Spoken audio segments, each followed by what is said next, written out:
सारं कर्मभूतं ज्ञातारं विश्वतत्त्वानां वन्दे सद्गुणलब्धये।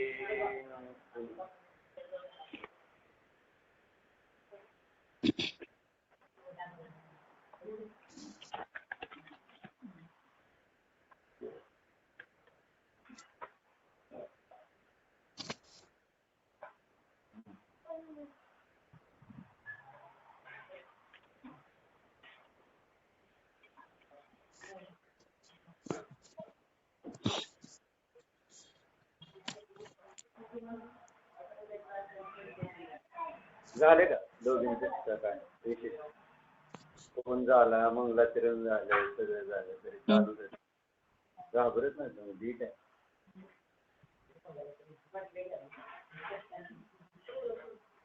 चांगलं.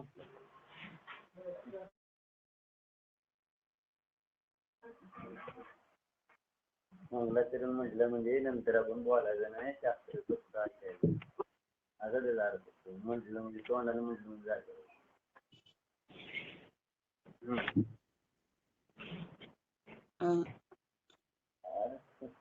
ये हेलो।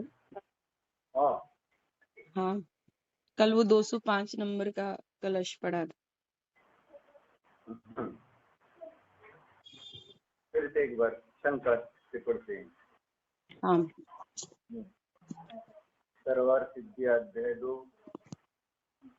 अध्याय 5 सूत्र 19 में भाव वचन रूप सामर्थ्य से युक्त क्रियावान आत्मा को द्रव्य वचनों की उत्पत्ति में प्रेरक कारण कहा है।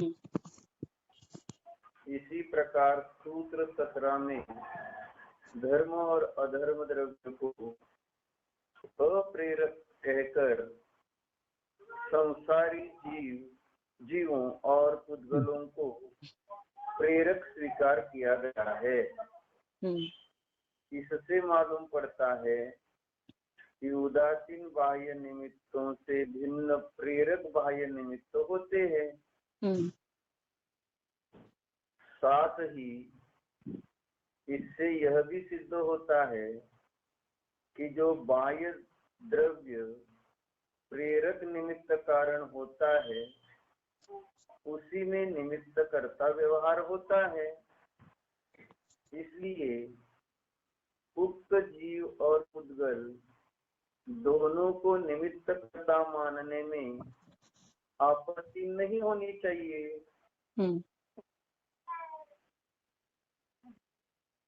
इस प्रकार से शंकरकार ने निमित्त कर्ता की सिद्धि के लिए आगम प्रस्तुत किया है। हाँ, जिसमें प्रेरक निमित्त और उदासीन निमित्त की चर्चा आई। द्रव्य वचन का भाव वचन यह प्रेरक निमित्त है ऐसा कहा। और धर्मादिक द्रव्य को उदासीन निमित्त कहा है।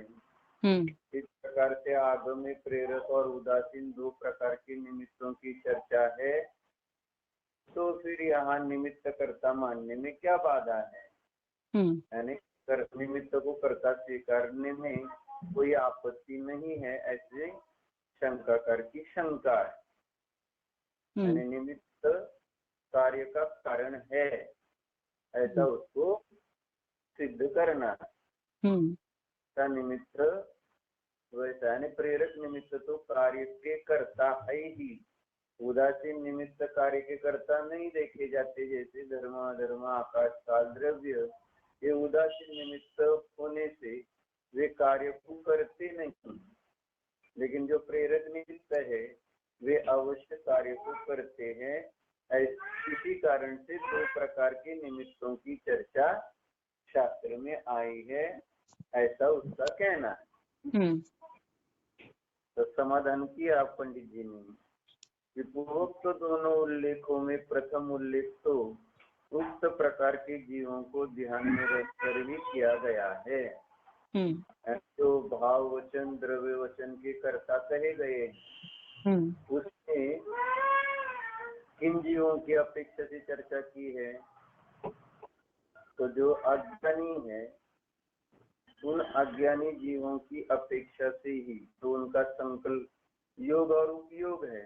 हाँ, वह कर्ता निमित्त का विकल्प है, तो उस विकल्प को निमित्त कर्ता रूप से कह दिया गया है।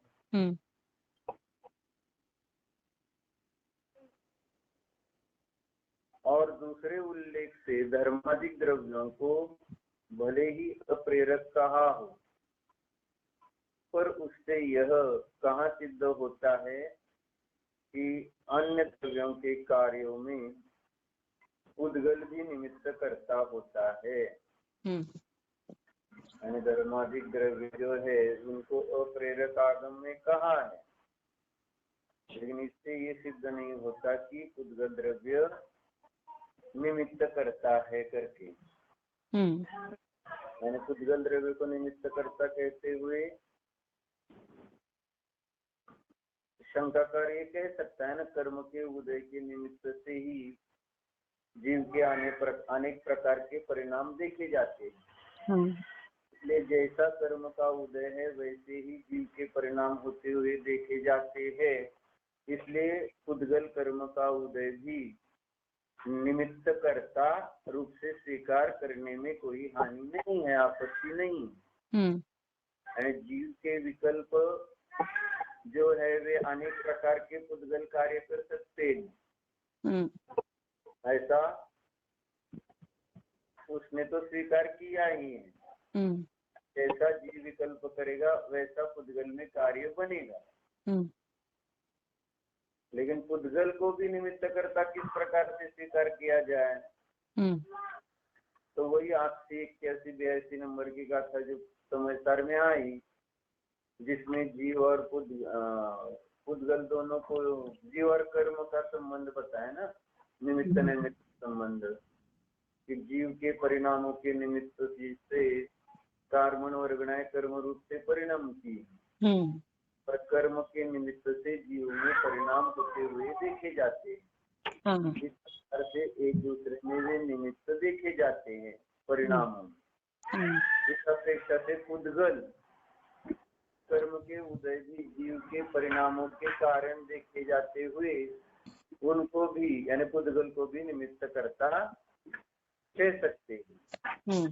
ऐसा अगर शंकाकार कहे तो यहाँ जी ने कहा कि जैसे धर्मादिक द्रव्य अप्रेरक निमित्त है, वैसे पुद्गल द्रव्य अप्रेरक निमित्त नहीं है, ये कहाँ सिद्ध हो रहा है?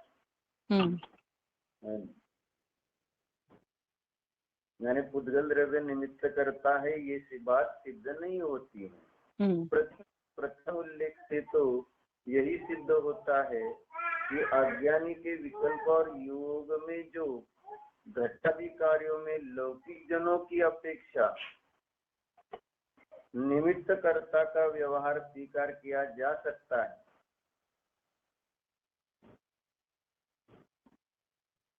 समय सार के कलश काव्य में कहा भी है। कलश मन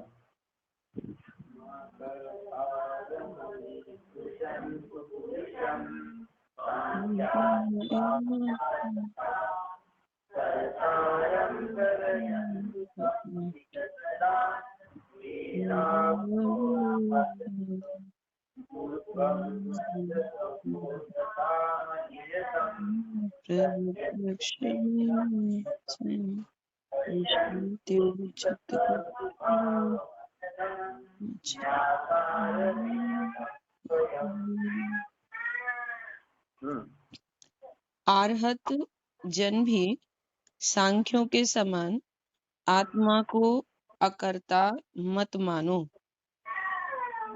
भेद ज्ञान के पूर्व उसे विकल्प पने की अपेक्षा नियम से सदाकाल कर्ता मानो,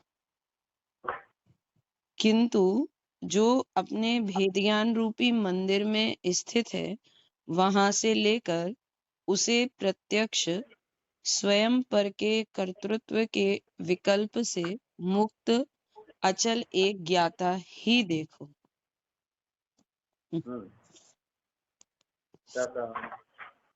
यहाँ पे कह रहे हैं कि जैसे सांख्यों ने सर्वथा अकर्ता माना है ना, किसको? जीव और पुद्गल दोनों को। उनके यहाँ पुद्गल प्रकृति रूप से है, पुद्गल ऐसा कुछ नहीं। हाँ जीव जो है उसको उन्होंने अकर्ता सर्वथा माना, पुरुष और प्रकृति दो तत्व माने ना उन्होंने। हाँ। तो पुरुष अकर्ता माना गया और प्रकृति ही कर्ता मानी गई है उनके मत में। तो शिक्षा से कह रहे हैं कि अर्हत जन भी सांख्यों के समान आत्मा को अकर्ता मत लो।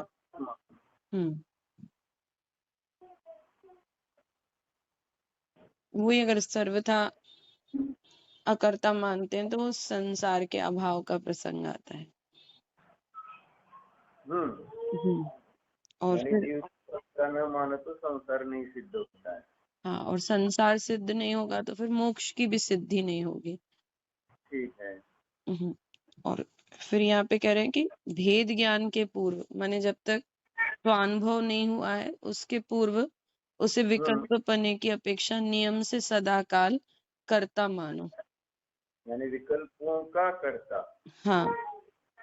और विकल्पों के कर्ता का जो कार्य हुआ है उन विकल्पों के निमित्त से, तो उन कार्यों पर उस कर्ता का आरोप किया जाता है कि इसने ये कार्य किया करके। तो उपचार से वो परद्रव्य का कर्ता कहलाया। लेकिन वो कब तक? जब तक ज्ञान नहीं होता है तब तक ही वह कर्ता कहलाता है। इसलिए अच्छा वाक्य दिया है, जन भी सांख्यों के समान आत्मा को अकर्ता मत मानो।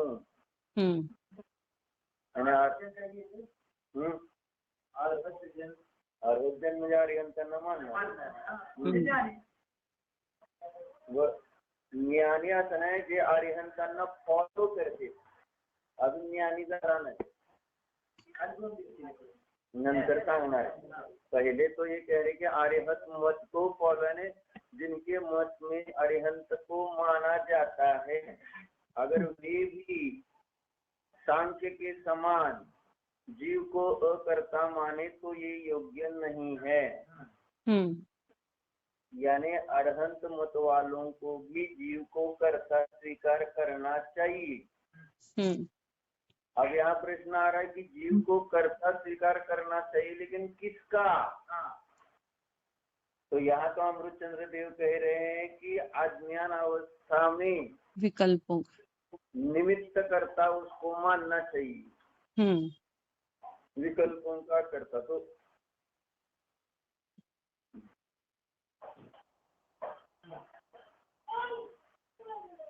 अज्ञान अवस्था में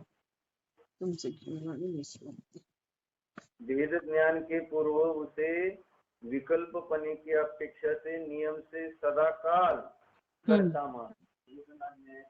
अरहंत मतवादींनी मानायला पाहिजे असं म्हणायचं त्यांना अमृतचंद्र देवानी। अमृतचंद्र देव यही कहना चाह रहे ना, अरहंत मत वालों को भी भेद ज्ञान के पूर्व उन जीवों को कर्ता स्वीकार करना चाहिए, ऐसे कह रहे ना।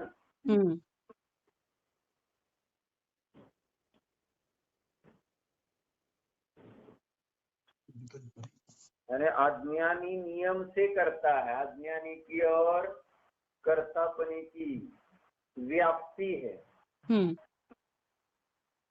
यानी उसके विकल्पों की अपेक्षा से, यानी उसके विकल्प में जो परद्रव्यों के करने के परिणाम है और उसमें जो अहमपना है, तो उस अपेक्षा से उसको नियम से कर्ता स्वीकार करना पड़ेगा। अगर आप उसको भेद ज्ञान के पहले कर्ता ना मानो तो अभी आपने बताया, भेद ज्ञान के पहले जीव को कर्ता ना मानो तो संसार के अभाव का प्रसंग आएगा। तो फिर भेद ज्ञान के बाद कर्ता मानने में क्या आपत्ति? भेद ज्ञान के पहले कर्ता माना जाए और भेद ज्ञान के बाद कर्ता क्यों नहीं मानना? फिर भेद ज्ञान पहले करने वाला स्वीकार करने में कोई बाधा नहीं, अरहंत मतानुसार। और भेद ज्ञान जहाँ हुआ उसको कर्ता मानने पर मिथ्यात्व कहा जाएगा। वेद ज्ञान के पहले कर्ता मानो तो सम्यक दर्शन, और वेद ज्ञान के बाद कर्ता मानो तो मिथ्या दर्शन। ऐसा ही है ना। वो ऐसा इसलिए कह रहे हैं कि भेद ज्ञान के बाद अकर्ता मानो और भेद ज्ञान के पहले उसे कर्ता मानो। क्यों? क्योंकि मिथ्यात्व और अनंतानुबंधी चली गई तो वहां अब अनंत संसार नहीं बचा उस जीव का। तो इसलिए उसे अकर्ता मान लेंगे तो कोई दिक्कत, माने अकर्ता ही है फिर वो। अनंतानुबंधी और मिथ्यात्व गया, इसलिए उसका अनंत संसार नहीं बचा। इस अपेक्षा से उसको कर्ता न मानो, ऐसी बात नहीं चल रही ना। अहम बुद्धि चली गई उसकी। पर में जो कर्तापन की अहम बुद्धि है वो चली गई उसकी। अनंतानुबंधी मिथ्यात्व है तो अहम बुद्धि आई, जैसे मिथ्यात्व ने अनंतानुबंधी की तो अहम बुद्धि नहीं। बराबर। यानी उसके बाद वो नियम से ज्ञाता बन जाता है, ये अभी आगे बताया ना उन्होंने। हाँ, यानी वहां से लेकर उसे ज्ञान रूपी मंदिर में स्थित है, वहां से लेकर उसे प्रत्यक्ष स्वयं पर के कर्तृत्व के विकल्प से मुक्त अचल एक ज्ञाता ही देखो। इसलिए कलश भी आया है ना, ऐसे ज्ञाता ज्ञाता ही है, ज्ञाता करता नहीं है, करता करता है, करता ज्ञाता नहीं है। यानी जहाँ भेद ज्ञान हुआ वहां पर कर्तृत्व भाव नष्ट हो गया, यानी कर्तृत्व भाव ही मिथ्यात्व है, ये यहाँ बताना है। जब तक परद्रव्यों का स्वयं को कर्ता मानते रहेंगे तब तक ये मिथ्यात्व रहेगा।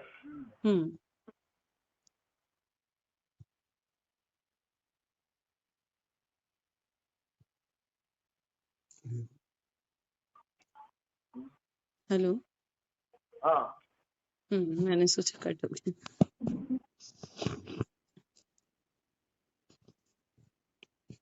यानी जहाँ वेद ज्ञान हो जाता है वहां से वह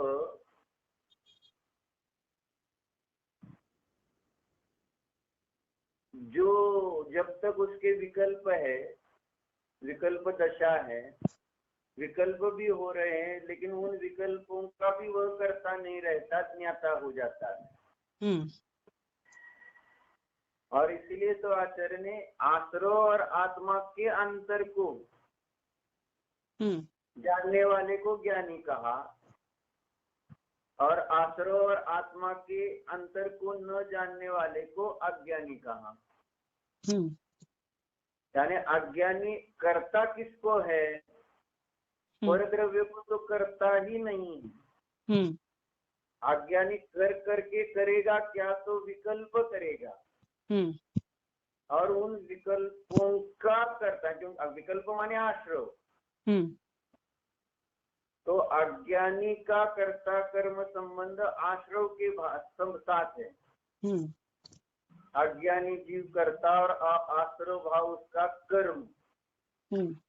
इस प्रकार से वो अपने विकल्पों का, एक्चुअली आश्रय का ही वह कर्ता बनता रहता है, लेकिन समझता है वह कि उन आश्रयों के निमित्त से जो बहिरंग में कार्य होता है तो उसको ही यह समझता है कि इस कार्य को, बहिरंग कार्य को मैंने किया है।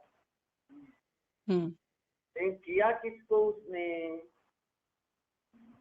उसने अपने अंतर में जो होने वाले आश्रय भाव को हो, विकल्प को हो, अज्ञान को हो, असंयम कहो, मिथ्यात्व कहो, इन परिणामों को ही उसने किया है। इससे बाहर उसकी कुछ करने की मर्यादा है नहीं। और इसीलिए कुंदाचार्य ने 75 गाथा में ये लिखा कि जब ज्ञानी होता है तो ज्ञानी का लक्षण कहते हुए कहा कि कर्म नो कर्म के परिणाम को कर्ता नहीं जानता है।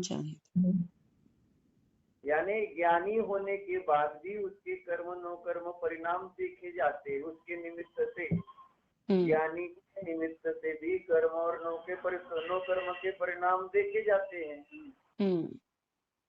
यानी चौथे गुणस्थान से लेकर अगर देखो तो 13वें गुणस्थान तक कर्म नो कर्म के परिणाम होते हुए देखे जा रहे हैं ज्ञानी के।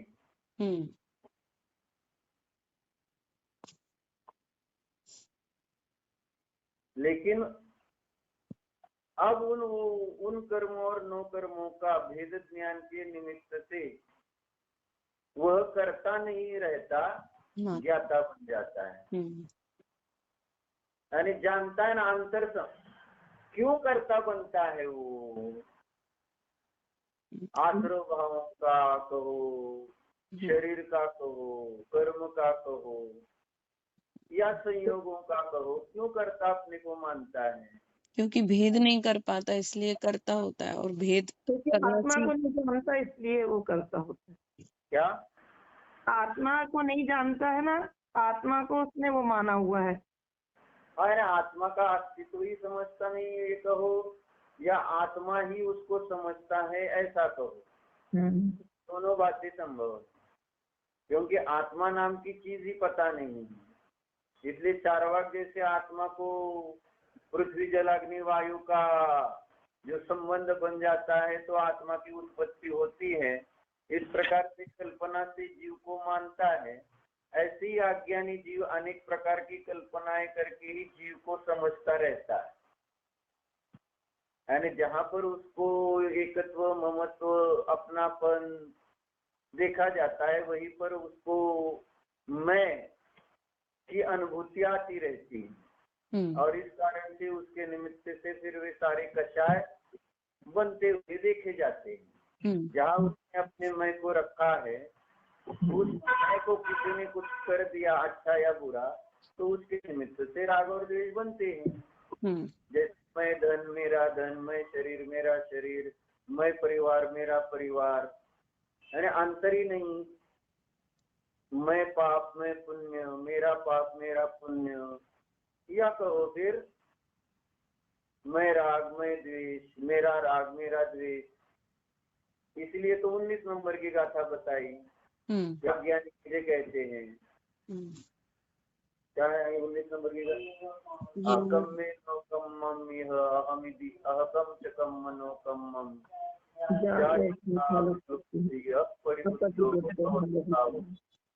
तो टीका में भी उदाहरण अच्छे दिए ना।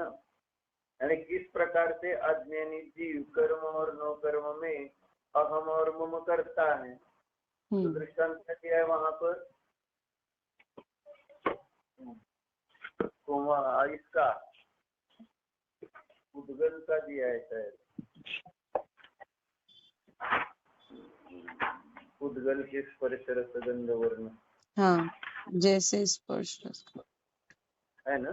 हाँ भैया।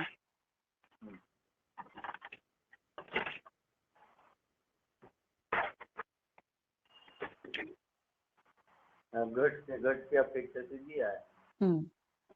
यथा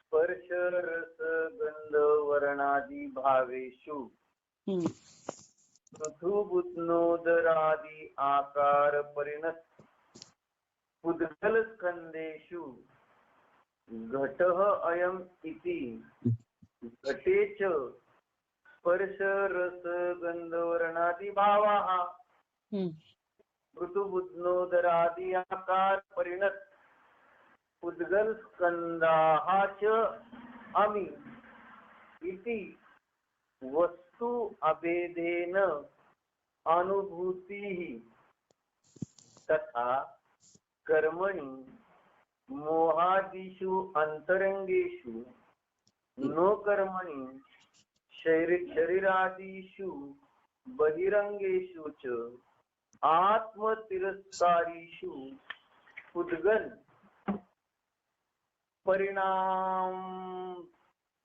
परिणामेषु अहमिति आत्मनि च कर्म मोहादयोः अंतरंगा नो कर्म शरीरादयः बहिरंगाः च आत्मतिरस्कारिणः उद्गल परिणामाः अमी इति वस्तु अभेदेन यावन्तं कालम् अनुभूतिः तावन्तं कालम् आत्मा भवति अप्रतिबुद्धः। यानी इससे भेद ज्ञान का महत्व समझ में आता है। क्यों आचार्य कह रहे कि भेद विज्ञानतः सिद्धा सिद्धा ये सके, यानी भेद ज्ञान से ही सिद्ध बनते हैं। इसका हेतु क्या है, इसका कारण क्या है? यानी भेद ज्ञान के अभाव में उसकी सोच किस प्रकार से बनते हैं, इसके लिए यहाँ दृष्टांत के माध्यम से समझाया। तो किस प्रकार की सोच है भेद ज्ञान के अभाव में? तो उन्होंने आकार और यानी दोनों प्रकार की अवस्था ने गुण पर्याय तो अर्थ पर्याय और व्यंजन पर्याय दोनों की अपेक्षा से कहा है।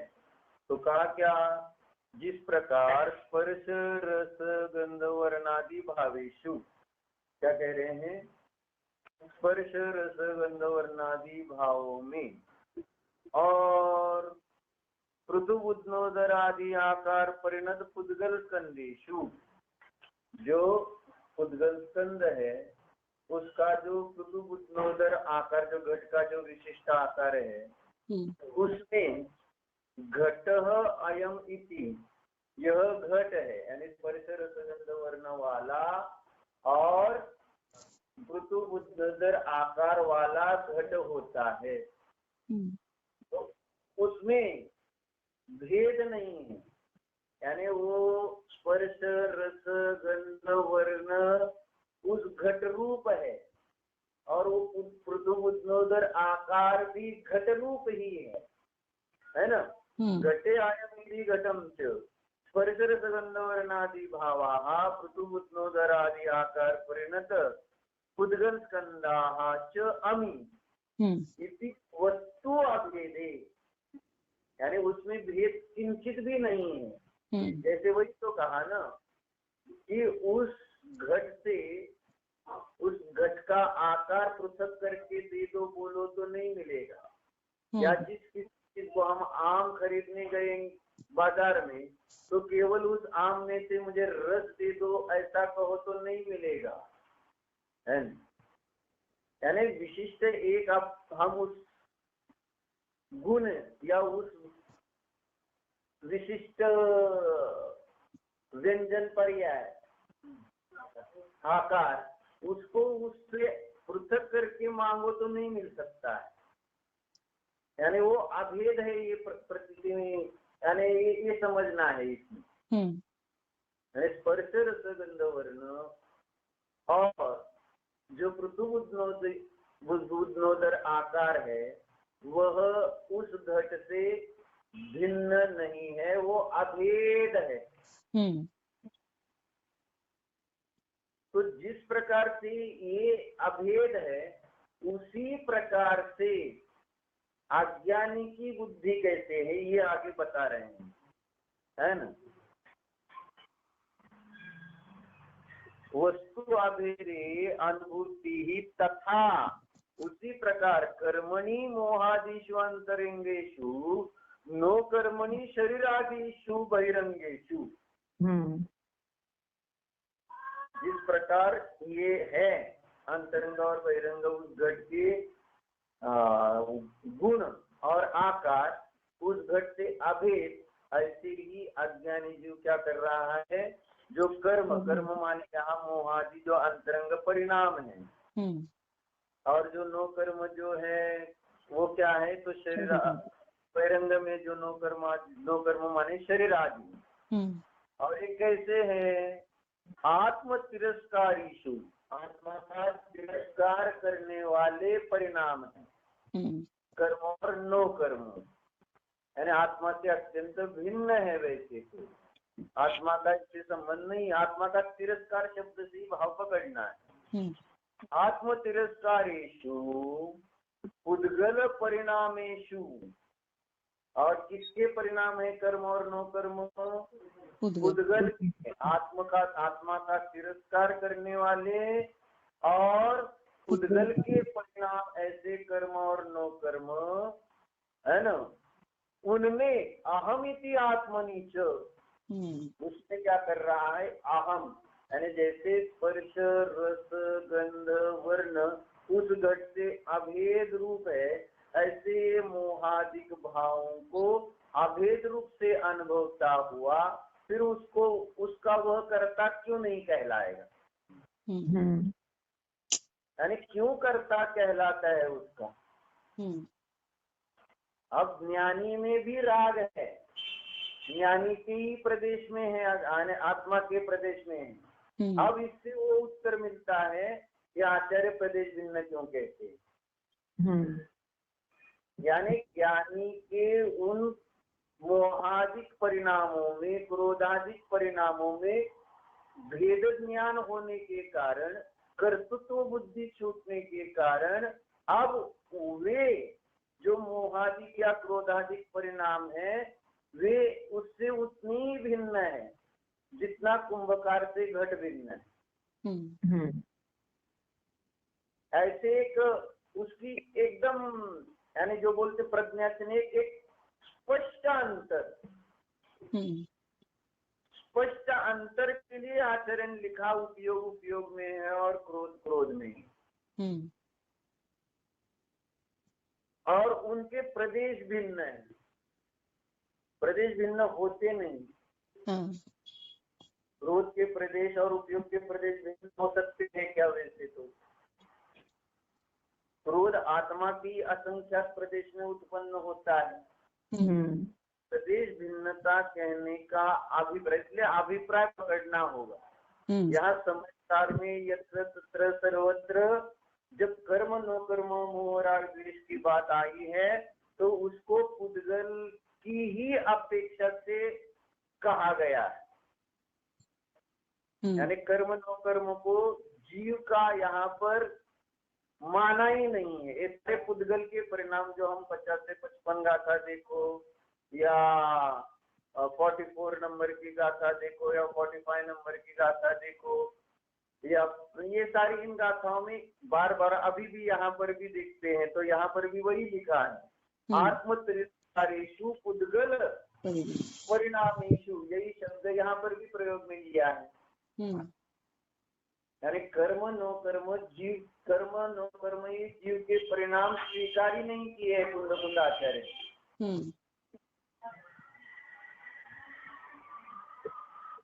बात पकड़ में आया? यानी कुंदाचार्यों को कितना स्पष्ट कर्म और नो कर्म और जीव में अंतर भाषित हो रहा था। कर्म नो कर्म और ये मैं जीव, क्योंकि वे कर्म और नो कर्म की ज्ञाता हो चुके थे। और क्यों ज्ञाता हो गए? क्योंकि अंतर जाना था, भेद, अंतर यानी प्रत्यक्ष स्वानुभव प्रत्यक्ष से उन्होंने उन आश्रवों और आत्मा में अंतर अनुभव किया। ये बात हमने भी बताई कि ध्यान में जब बैठे तब वो कषाय और मैं, इसमें अंतर स्पष्ट प्रतीति में आता है। पुनः पुनः ये चिंतन अभ्यास ध्यान मनन करेंगे तो हमें भी ये समझ में आने में कोई प्रॉब्लम नहीं कि मैं ज्ञाता स्वभावी, मैं जीव, मेरा स्वभाव मात्र जानना, और जब वहां पर राग उत्पन्न हो रहा है तो जानने में और राग में अंतर स्पष्ट रूप से भाषित होता है। ये राग है वो मैं नहीं, जो जानना रूप परिणाम है उतना ही मैं हूँ। जो राग रूप परिणाम है वो पुद्गल कर्म के निमित्त से हुआ कार्य है, वो मेरा कार्य ज्ञानी को प्रतीति में ही नहीं आता है। ऐसा चमत्कार बनता है ज्ञानी के परिणाम में। और उसका नाम इसलिए आचार्य रख रहे सम्यक दर्शन, यानी अच्छा, यानी जैसा है वैसा दिखने लगा उसको। सम्यक दर्शन माने क्या? जो का त्यों जानने में आना। ये राग उद्गल का परिणाम, ये जीव का जानना, ये जीव का परिणाम। ऐसे राग और जानना दो चीजें स्वतंत्र से प्रतीति में आते हैं। इसलिए वो 71 नंबर की गाथा में क्या लिखा? जय्या इमेन जीवेन आदा आसवान सहे नादम होदि विशेषंतरम, यानी किसको बंद और किसको बंद नहीं। तो ज्ञानी को बंद का अभाव सिद्ध करते हुए क्या हेतु दिया? आश्रव और आत्मा में अंतर जानता है। अंतर विशेष अंतर जानता है। हाँ, विशेष अंतर। तो आत्मा और आश्रव में अंतर जानने के लिए पुरुषार्थ करो। इसलिए आगे बंधाधिकार में भी कहा कि जो अंतर देखना कहाँ है, बंध और जीव। तो बंध आश्रव ये जीव की ही पर्याय में उत्पन्न होने वाले कार्य है, और वही पर हमें ये अपने से भिन्न समझ में आने चाहिए। यहाँ हमको यहाँ जो मिला शरीर क्या जो मिला हुआ परिवार क्या जो नए मिले पति पुत्र पत्नी, ये जो नए मिले हैं वे बाहर क्षेत्र से भिन्न, धन घर आदि क्षेत्र से भिन्न, गाड़ी आदि क्षेत्र से भिन्न। तो उनमें और मुझ में अंतर मुझे भाषित नहीं होता, तो शरीर में कब होगा? यानी शरीर का मैं करता नहीं हूँ, ये कब भाषित होगा? और उससे आगे जाकर फिर वो पुण्य पाप कर्म उसका भी मैं करता नहीं, भोगता नहीं, और उससे आगे राग द्वेष। तो मुझ में ही एक क्षेत्र में ये पैदा हो रहे, तो मैं कैसे कहूँ कि ये मेरा कार्य नहीं? इससे तो वेद ज्ञान एक अपेक्षा डिफिकल्ट है, मुश्किल है। यानी कहने में सरल है, राग भिन्न है, आत्मा भिन्न है, रंग राग देश भिन्न। वो भजन कहने में क्या जाता है? भजन की भावात्मा कितनी होती है? मैं रंग राग से भिन्न देश से भी मैं भिन्न निराला। ये तो ठीक है ना। अच्छा शब्द जब हम पढ़ते हैं तो पढ़ते पढ़ते उसका एक थोड़ा सा क्षेपम बनना अलग बात है, और उसकी अनुभूति होना अलग बात है। क्षेपम तो अज्ञानियों को 11 गुरुओं का बनता है, तो उसमें कोई आश्चर्य नहीं कि ये भेद ज्ञान वाला भजन वो लिखा गया या कहा गया या पढ़ा गया और उसकी स्तुति हो गई तो बहुत अच्छा है। उसमें आए हुए विषयों का भाव, इसलिए कहा दिए कि नीचे अंधेरा होता है, पता है ना? दिए के नीचे अंधेरा का समझते क्या? विवाह तो खाली अंधारा समझते है ना। तर आपण बरी चर्चा केली बाहेरची मोठी ज्ञानानंद स्वभावीन रंग राग भिन्न भेदाने म्हटलो आपण, पण त्याची जी एक भाव वाचना, त्याचा अनुभव करणं, त्याचं प्रत्यक्ष वेदन होणं, त्याच्यासाठी ध्यानाचे आवश्यक। भेद ज्ञान शाब्दिक भेद ज्ञान का मतलब है, परोक्ष भेद ज्ञान कुछ काम का नहीं है, तो उसको प्रत्यक्ष प्रामाण्य सहित ही अनुभव करने। इसलिए प्रत्यक्षता और प्रामाण्यता का निश्चय हो, निर्णय हो कि ये क्या प्रत्यक्षता क्या चीज है, प्रामाण्यता क्या चीज है, और उसका किस प्रकार से प्रयोग होता है कि जिससे हमें उस वस्तु का सम्यक दर्शन होता है। नहीं तो फिर क्या है, ये परोक्ष ज्ञान तो हम आगम से पढ़ रहे हैं, आत्मा और शरीर भिन्न है, और हम ही क्यों अन्य मतवादियों का पढ़ो, वो कोई बोल रहे हैं, अभी आप भी बोल रहे थे, वो कौन हामिद भैया, वो विपश्यना वालों का बहुत स्तुति कर रहे थे। तो वो भी वही बात कर रहे थे ना, राग भिन्न है, और हमने भी उनके लेख पढ़े हैं। और पेपर में यहाँ वहाँ। तो केवल जिन मत में ही राग द्वेष पूरे हैं ऐसा कहा है, ऐसा कहने की तो ऐसा नहीं समझना, क्योंकि सभी को ये अनुभूति में आ रहा है कि राग द्वेष से मुझे तकलीफ होती है। सभी मतों में समता भाव की चर्चा आई है, और उसको समझाने के लिए अनेक प्रकार के दृष्टांत देते हैं। समता भाव बौद्ध मतवादी का भी वो आनंद, उसका शिष्य एक गांव में गया, उसको वहां कुछ लोगों ने अपशब्द कहे, तो वहां पर बुद्ध ने उसको क्या समझाया था? शब्द ही कहे, तुझे तो मारा तो नहीं, कि मारा तो आगे चिंतन करो, ये कहा कि शरीर को मार रहे, मैं उसको नहीं। इस प्रकार से बुद्ध के उपदेश में भी ये बात मिलेगी, गीता में उपदेश में ये बात मिलेगी, सांख्य उपदेश में भी ये बात मिलती है, मीमांसकों के उपदेश में भी ये बात मिलती है, आध्यात्म में ये बात मिलनी चाहिए। नहीं तो आध्यात्म नाम किसका? इसमें ये बताया जाता है कि जिनके राग द्वेष नहीं, और ये सभी मतों की आध्यात्म में बात आती है, जिन मत मात्र में नहीं। अब एक शैव सबको हो गया, लेकिन इन बाकी के लोगों को तो जीव पता नहीं क्या चीज है। अब ये राग द्वेष बुरे है, लेकिन जीव क्या चीज है? तो जिसको जैसा मर्जी में आया, किसी ने क्षणिक माना, किसी ने नित्य माना, किसी ने जीव और ज्ञान आदि को सर्वदा चेतना को पृथक पृथक माना, ऐसे अपनी कल्पनाओं से जीव को समझा है। लेकिन हमने समझो जीव को समझा, राग को भी समझा, लेकिन जो साधन का प्रयोग था उसको समझने के लिए परोक्ष साधन से, अस्पष्ट साधन से, जैसे अन्य मतवादियों के पास अतीन्द्रिय ज्ञान का अभाव होने से बड़े जीव और राग सबको, शरीर आदि को जाना, लेकिन जगह का भी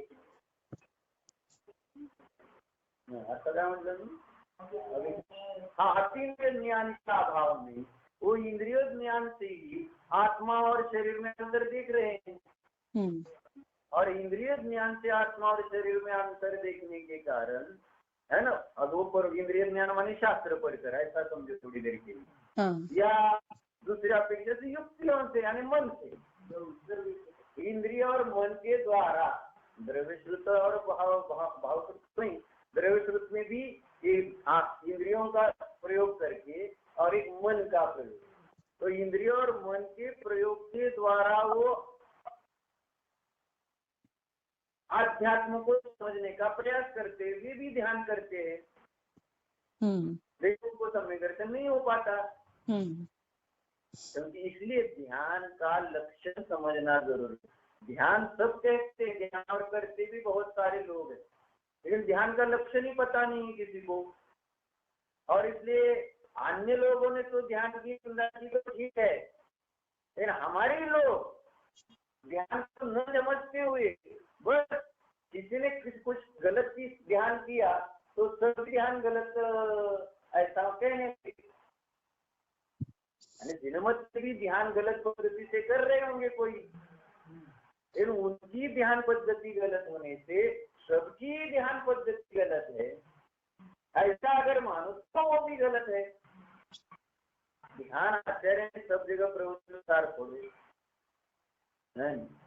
परमात्मा प्रकाश पढ़ो, ज्ञानार्णव पढ़ो, तत्वानुशासन पढ़ो, झोला पढ़ो, समय सार पढ़ो, ध्यान की बात कहाँ नहीं है।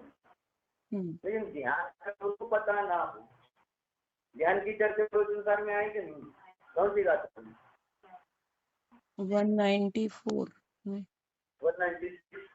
196 ध्यान का लक्षण वो वही प्रश्न किया ना कि आत्मा में अशुद्धता न आने देने वाला जो है उसका नाम ध्यान, एकाग्र चिंतन निरोध ध्यान, आत्मा में अशुद्धता नहीं आने देता, ऐसा सुंदर ध्यान का स्वरूप वहां पर 196 का क्षेत्र देखना। फिर उसकी टीका में सारा आया है, यानी ध्यान क्या है, ध्यान के प्रकार कौन से हैं, उसका विस्तार से वर्णन है। अब ध्यान का एक अब वहां पर एक आर्त ध्यान, रुद्र ध्यान, उसके विषय, उस अपेक्षा से वर्णन। लेकिन तत्वार्थ, लोकवार्तिक, राजवार्तिक और न्याय ग्रंथों में ध्यान यह ज्ञान की पर्याय है। इस प्रकार से उसका आत्मभूत लक्षण बताते हुए प्रयोग किस प्रकार से ध्यान में होता है ये बताया। लेकिन लोगों ने उसको चारित्र कहा, यानी ध्यान माने चारित्र, और चारित्र माने बाह्य क्रिया। तो क्रिया को ही ध्यान मानकर बाहर की क्रिया करते रहे।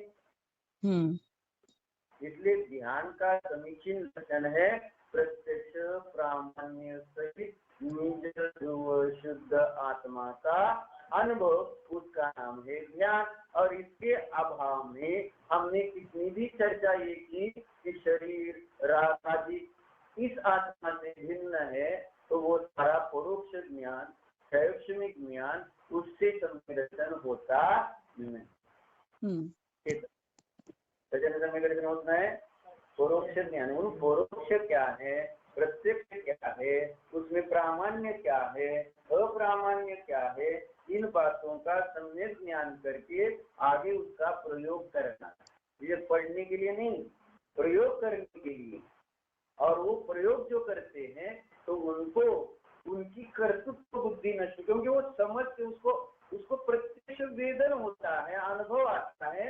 इस परिसर गंध वर्ण और घट जैसा अभेद रूप है, ऐसे अभेद रूप कर्म और नो कर्म जीव से नहीं है। परिसर गंध वर्ण और उसका पृथुबुद्धोदर आकार, पृथुबुद्धोदर आकार के स्थान पर शरीर, और परिसर गंध वर्ण के स्थान पर मोहादि भाव। तो मोहादि भाव और ये शरीर उस घट से जैसे परिसर गंध वर्ण और जो आकार आदि अभिन्न है, ऐसे जीव से कर्म और नो कर्म अभिन्न नहीं होते। लेकिन अज्ञानी की ये मान्यता है कि मानो वे कर्म और नो कर्म माने मोहादि भाव और शरीर आदि उस घट और परिसर गंध आकार के समान अभेद है। जब तक ऐसी बुद्धि है तब तक उसको कर्ता कहने में कोई बाधा नहीं। इसलिए 205 नंबर कलश का अभिभाव पकड़ में आया कि जब तक आज्ञा नहीं रहेगा तब तक उसको अरहत मतानुसार कर्ता ही स्वीकार करना पड़ेगा, क्योंकि उसको अंतर ही पता नहीं है। ये मोह है और मैं आत्मा भिन्न हूँ, तो उसके अंदर में जो मोह उत्पन्न हो रहा है वो स्वयं को मोह मान रहा है, तो मोह का कर्ता नहीं होगा। लेकिन ज्ञानी से जब राग उत्पन्न हो रहा है तो उसका कर्तृत्व तो नहीं, क्योंकि वो जान रहा है कि जो राग है वो मेरा कार्य नहीं है, वो तो पुद्गल उदय के निमित्त से बना कार्य है। इससे उसका वो ज्ञाता रह जाता है, कर्ता नहीं रह सकता वो। अंतर समझ में आने में मेरा कार्य नहीं, राग मेरा कार्य नहीं है, द्वेष मेरा कार्य नहीं है, शरीर मेरा कार्य नहीं है, बाहर के संयोग मेरा कार्य नहीं है। इतनी ऊंची ऊंची अच्छी अच्छी बातें बताई है, ऐसा अंदर से आनंद आता है। जब चर्चा होती है तब तो उसका स्वानुभव आएगा तो कितना आनंद आएगा, मजा आता है ऐसा।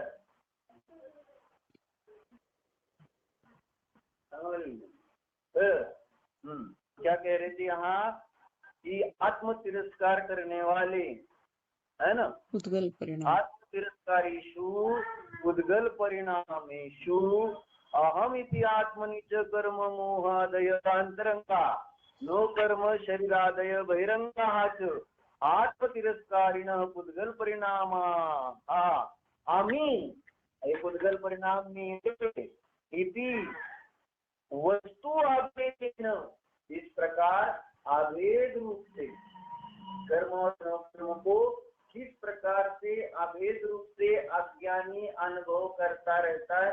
कितना सुंदर दृष्टांत देखे हमने। जैसे कोयले का कालेपन कोयले से भिन्न नहीं, ऐसे ही अज्ञानी कर्म और नो कर्म को अपने से भिन्न देखता ही नहीं, समझता ही नहीं उसको। अब वो उसका कर्ता नहीं बनेगा तो क्या करेगा वो? कर्तापन कब तक रहेगा? जब तक आपको लगेगा कि ये वस्तु मेरी है तब तक आप उसका कर्ता बने रहेंगे। जहाँ प्रकृति में आई वही तो बात है वो चादर की। धोबी पास से लाई हुई चादर कब तक मेरी, मैं जब तक उसके लक्षण समझता नहीं, देखता नहीं, विचार करता नहीं, तब तक उसमें जहाँ समझ में आए लक्षण वहाँ रहा क्या उसमें अपनापन, कर्तापन, मेरापन रह सकता है नहीं। अंतर में वो बात पकड़ में आई कि मेरा इससे कुछ संबंध नहीं है। अब उसके लिए मैं कितना काम करूंगा, जो मेरा है उसके लिए मैं काम कर सकता हूँ, लेकिन जो मेरा नहीं उसके लिए मैं कितना काम करता हूँ, कर सकता हूँ। है जैसे माता जी है ना, व्याकुल में है माता जी, वो हमारे है क्या? अगर हमारे होते सर्वजनिका की तो आप फलटन में 2-2 महीने 3-3 महीने उनका बेटा है हमारे यहाँ मिलन उनकी है छोटी छोटी, क्या बोलते छोटी को? देवरानी। देवरानी देवरानी ना? हाँ देवरानी। हाँ तो देवरानी है, उसका एक बेटा फलटन में और एक बेटा इधर नातेपुते में। अब उधर उस बेटी की शादी हो गई, उसको भी बच्चे हैं। अब कभी उसको कोई प्रॉब्लम आती है तो वहां जाकर 2-2 महीने रुक सकते हैं, लेकिन इधर अखलूज में माता जी है समझो, फलटन भी 35 यानी 5-6 किलोमीटर दूर है अखलूज से और नातेपुते से, और नातेपुते से अखलूज नजदीक है 5 किलोमीटर। लेकिन कभी माता जी के पास 1-2 महीना रहकर धर्म लाभ ले ले, ऐसा भाव होता है क्या? हाँ होता है, बोल रहे हैं मुंडी यानी गर्दन से तो होता है ना, होता है। लेकिन कभी देखा 1-2 महीने के लिए माता जी के पास, चलो अब वही रुक कर माता जी अपनी है, मेरी है, मैं हूँ, मैं उनकी सेवा करूंगी, है ना? मेरेपन से, यानी जो मेरेपन से हम अपने बेटों की सेवा कर सकते हैं, उसमें अपनेपन से हम अपने गुरुओं की, धर्म की सेवा कर सकते हैं क्या?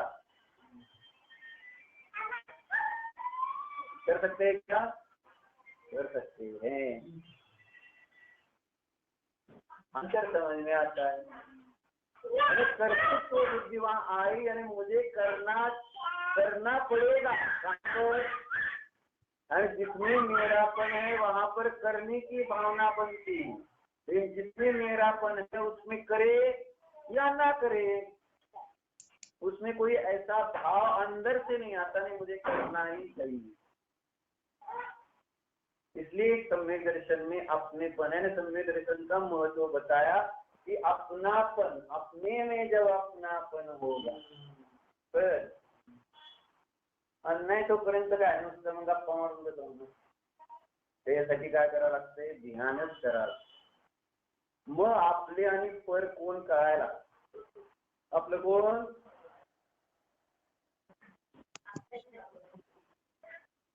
जर काढा की शब्द आम्हा आमच्या, धर्म आमचा, देव आमचे, हे आप्त आहेत। आप्त माने आपले, आप्त यानी अपने, ऐसा आना चाहिए ना भाव।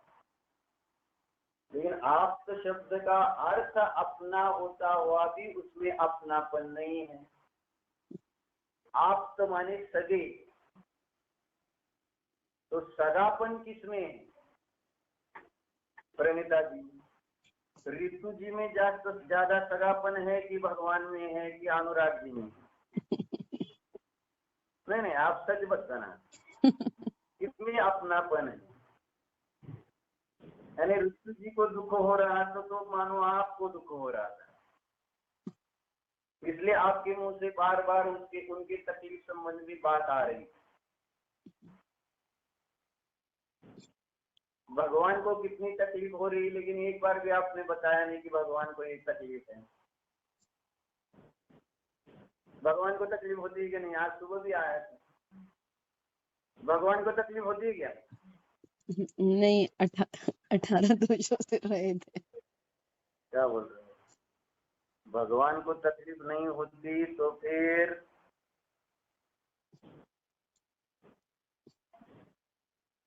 क्या उस तकलीफ को दूर पर करके भगवान कैसे बना जाए? पर्याय में भगवान को तकलीफ है।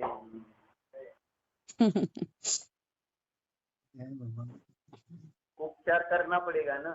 हाँ उनकी इच्छा अगर उनकी बात नहीं मानते तो भगवान को तकलीफ नहीं होती होगी। अब वो वितराग है इसलिए, लेकिन अब गुरुओं को तो तकलीफ होती है कि नहीं? छठे सातवें गुणस्थानवर्ती होंगे चारित्र मोह के निमित्त से गुरुओं को अपनी शिष्य के निमित्त से तकलीफ होती है कि नहीं? होती है। होती है। तो भेद ज्ञान है तो तकलीफ नहीं होती। भेद ज्ञान है तो तकलीफ नहीं होती। नहीं, वो बात तो उनकी अपेक्षा हो गई, लेकिन हम अपनी अपेक्षा से चिंतन करें, इससे हम स्वैराचारी बन रहे हैं। वे वितरागी है इसलिए उनको तकलीफ नहीं है, तो हम कैसे भी आचरण कर रहे हैं। वे भेद ज्ञानी है इसलिए उनको किसी प्रकार की तकलीफ नहीं है, तो हमें कैसे भी आचरण करने में तकलीफ नहीं हो रही। अगर हम माने, जैसे देशना अगर गलत बर्ताव करे तो आपको तकलीफ होगी कि नहीं?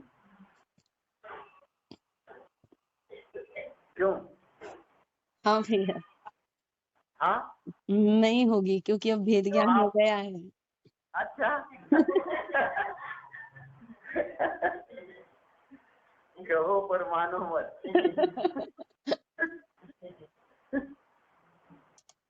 यानी जब अपनापन अंदर में है और फिर हमारे ही है ना आप तो जो है वो गलत काम करे तो किसी को भी अच्छा नहीं लगता है। तो एक अपेक्षा भगवान ने जो बात कही उससे हम उल्टे चल रहे हैं। निसंगता में आनंद है, शांति है, निराकुलता है, ये भगवान ने बात कही और हम संग परिग्रह में लगे हुए हैं। तो भगवान को तकलीफ होगी कि नहीं? होने दो, अपने को क्या, उनको हो रही है। यानी उनको हमने आपका नहीं स्वीकार किया। अगर अपना स्वीकार किया तो जो अपने होते हैं उनकी तकलीफ सहन नहीं होती है। ये शरीर में अपनापन है, ये आप हमारा आप है, शरीर माने सगा है शरीर हमारा, तो इसकी तकलीफ हमें सहन नहीं होती, तो इसका इलाज भी जो तुरंत करते हैं अपनापन होने से। ऐसा है, ये बात क्लियर हो गई। इसलिए आगे आखिर में अच्छा दिया उन्होंने, देखो हाँ भैया। यदा कदाचित दृष्टांत दूसरा बहुत अच्छा दिया है। ये पहला उदाहरण तो अज्ञानी के लिए दिया, अज्ञानी के लिए दूसरा उदाहरण दे रहे हैं। यदा कदाचित यथा रूपिणः दर्पणस्य सुपर आकार अवभासिनी स्वच्छता एव वह्नेः औष्णं ज्वाला च तथा निरूपस्य आत्मनः सुपर आकार अवभासिनी ज्ञातृता एव उद्गलानां कर्म न कर्म च इति स्वतः परतः वा भेद विज्ञान मूल अनुभूति ही उत्पत्स्यते तदा एव प्रतिबुद्ध बुद्धः भविष्यति। क्या उदाहरण दिया? अब दूसरा दर्पण की प्रतिबुद्ध के लिए दूसरा दृष्टांत दिया। आप कहेंगे अर्थ? यदा और जब कभी जैसे रूपी दर्पण की स्वच्छता ही स्व पर के आकार का प्रतिभास करने वाली है और उष्णता तथा ज्वाला अग्नि की है, इसी प्रकार अरूपी आत्मा की तो अपने को और पर को जानने वाली ज्ञात्रता ही है और कर्म तथा नो कर्म पुद्गल के हैं। इस प्रकार स्वतः अथवा परोपदेश से जिसका मूल भेद विज्ञान है, ऐसी अनुभूति उत्पन्न होगी, तब ही आत्मा प्रतिबुद्ध होगा। क्या बताया इसमें डॉक्टर? दर्पण और अग्नि का क्या कैसे उदाहरण यहाँ घटित किया है ज्ञानी के लिए? दर्पण किसे कहा और अग्नि किसे कहा? दर्पण की उपमा किसको दी? आत्मा को। हाँ, यानी दर्पण की दो विशेषण बताए, एक उसकी स्वच्छता और एक उसकी स्वपराभासता, और अग्नि की उष्णता, यह विशेषण दिया है। तो इसमें आत्मा भी दर्पण के स्थान पर देखो स्वपर अवभाषी और स्वच्छ है, और अग्नि की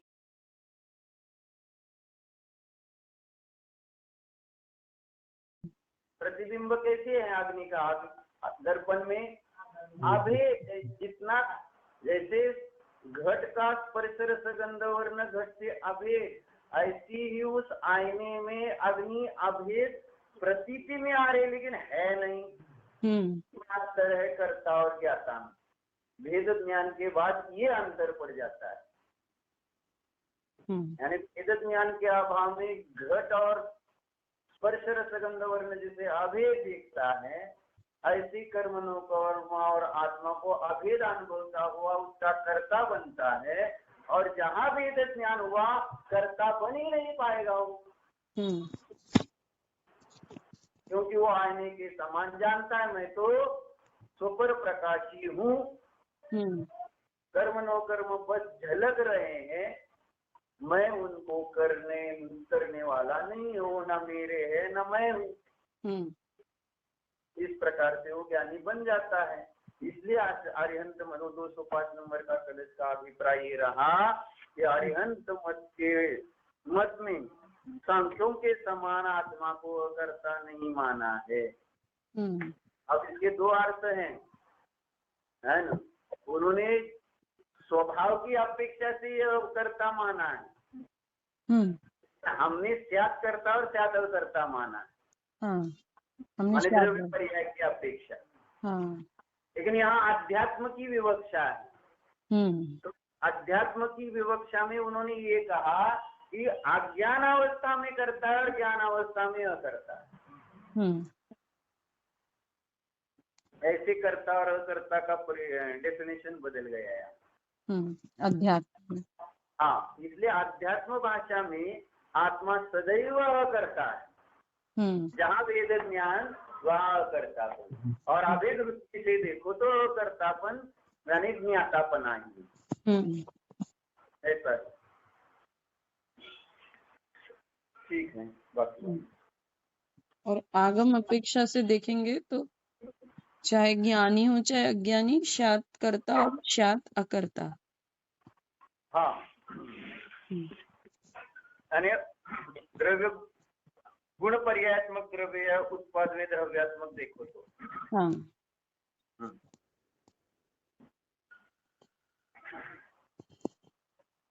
ओ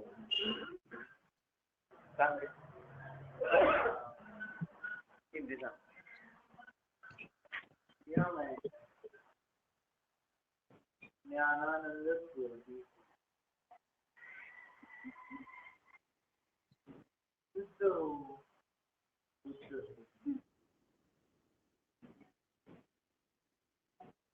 अनादि अनंत स्मृति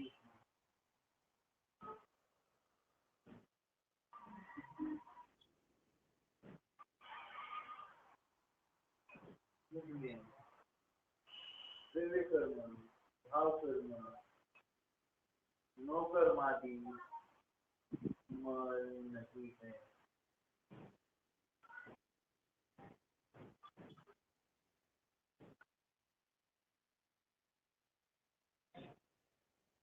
राग द्वेषादि विकारी भाव नहीं है।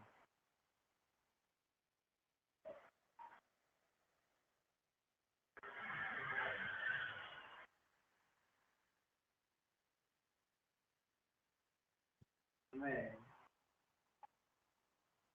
वितराग स्वरूप है।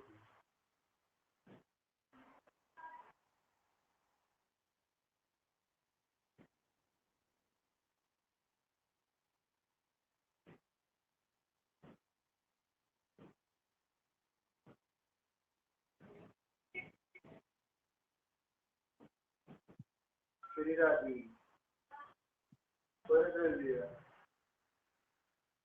से अत्यंत भिन्न है।